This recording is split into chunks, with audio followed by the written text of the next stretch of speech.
Today's lesson is going to lead us into the next lesson, which is about scientific notation. And in scientific notation, you take really large or really small numbers and you make them a little more readable, a little shorter. One way to make numbers shorter is to estimate and round them. So we're going to round our numbers, and then we're going to write it using a power of 10. And if you're not sure what I mean by that, you'll see in a moment. In example 1, it wants us to round the volume of water on Earth, and then we have to write the result as a product of a single digit and a power of 10. What the heck does that mean? So over here on the side, they tell us that Earth contains about 332,500,000 cubic miles of water. So we're going to take that number and we're going to just round it. So 332,500,000 is pretty close to just saying 300,000, or 300 million, I'm sorry. Now back in like 4th or 5th grade, you would rewrite this as 3 times 100 million, right? Breaking it apart using the place value. And you also learned that 100 million is 10 to the 8th, because it has 8 zeros. 1, 2, 3, 4, 5, 6, 7, 8, right? 10 to the 8th means 10 times 10 times 10 times 10, 8 times, and you end up getting that. So what we can do is we can just kind of estimate this and say it's 3 times 10 to the 8th cubic miles of water.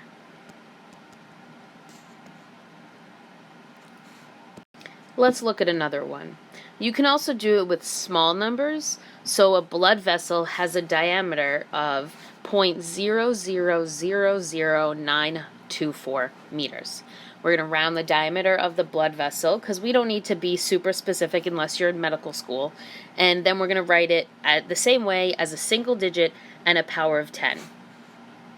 And this thing right here is the power of 10. Remember, power is when you have something raised to an exponent. So we can just round that number and say it's approximately 0.00009, right? I don't need the 4 on it. It's close enough. And I don't think you did this back in 4th grade because you didn't really do it with decimals, but you can write that as 9 times 0.00001. Since there's 4 zeros, there's 4 zeros. Okay, now how do you write it using a power of 10? Well, let's look up here for a second at example 1. In example 1, we had our decimal, and the 10 to the 8th meant that we would move the decimal 8 times to the right, right? Like that's what this 10 to the 8th means. 10, 10, 10, 10, 10. So really, 10 to the 8th means move it to the right 8 times. How do I tell my reader that I don't want to move this decimal to the right, I actually want to move it to the left? Because if I move it to the right, it'll just become a super large number. I want to move it to the left and make a decimal value. So what I'm going to do with my exponent, the way that you show your reader that you're moving the decimal to the left, is you make the exponent negative. So I'm not going to say move it 5 times to the right. I want to say move it 5 times to the left. So the way that you would write this is 9 times 10 to the negative 5, because there are 5 decimal places, not 5 zeros after the number. There are 5 decimal places. So I need to move it to the left. So that's the answer, 9 times 10 to the negative 5. And I just need my label, and it is meters.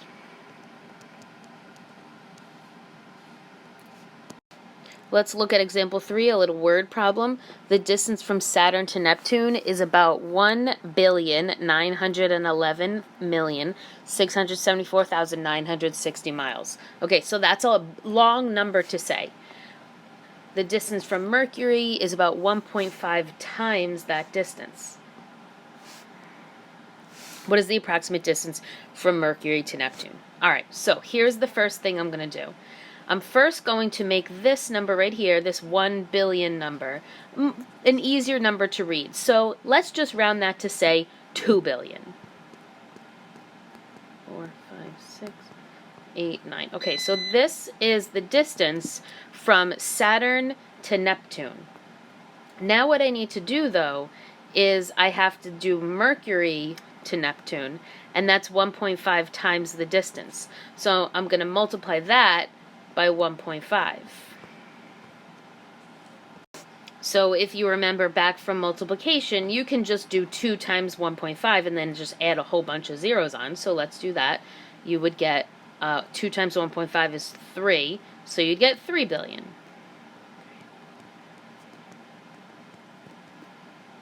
And now let's figure out how to write it using the power. So it's a 3 followed by 9 zeros, so it's going to be 3 times 10 to the 9th, because I want to tell my reader, move your decimal place 9 times, and then positive 9 tells me move it to the right. So it is letter B. Don't fall for the trick. Don't pick letter A, because letter A is the answer from Saturn to Neptune, and we want the distance from Mercury to Neptune, which means we have to multiply by 1.5. So A is a trick. All right, last one together. The population of the Philippines is about 104,260,000, so you know, probably going to round that. And the population of India is about 1,282,000,000, so we'll probably round that as well. Approximately how many times greater is the population of India than the population of the Philippines? Now, they're not asking us how many more people are there. They're saying how many times greater is it. So we know it has something to do with multiplication. So it tells us first to understand the problem, that we have the two different populations and we're asked to approximate the number of times greater it is. And then our plan, here's what we're going to do. We're going to round each number. We're going to write each number as a product of a single digit and a power of 10. And then we're going to divide the population of India by the population of the Philippines, because if we want to know how many times greater it is, we're going to do the inverse to kind of solve it, which would be division. So let's get to it. Let's round the Philippines, and let's say that's 100 million.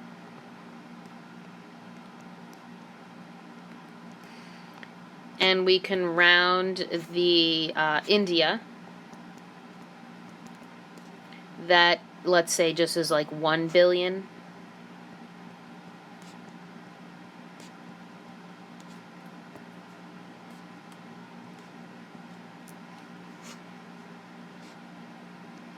And what we're going to do is we're going to write them as powers. So they're each going to just be like 1 times 10 to the something, and the something is going to be how many zeros there are, which is how many times to move the decimal over. So I'm going to move the decimal over from here to the right 8 times, and here it's going to be 9 times. So I've rounded each number, check. I wrote each result as a product of a single digit and a power of 10, check. And now I just have to divide my populations. So if I want to know how many times greater India is than the Philippines, I'm going to do India divided by the Philippines. So let's do that. India is 1 times 10 to the 9th, and the Philippines is 1 times 10 to the 8th. So when I do that division, these ones just kind of like divide. 1 divided by 1 is just 1. And if you remember from the previous lesson, when you are dividing exponents, you subtract the exponent and keep the base. So it's going to be 1 times 10 to the 1, because 9 minus 8 is 1. Well, 10 to the 1 is just 10. So if I were to like think about what does 1 times 10 to the first mean, it just means 1 times 10. So that's just 10. So it's 10 times larger. So there are 10 times as many people in India than in the Philippines. If you have any questions, write them down and ask me when you come to class.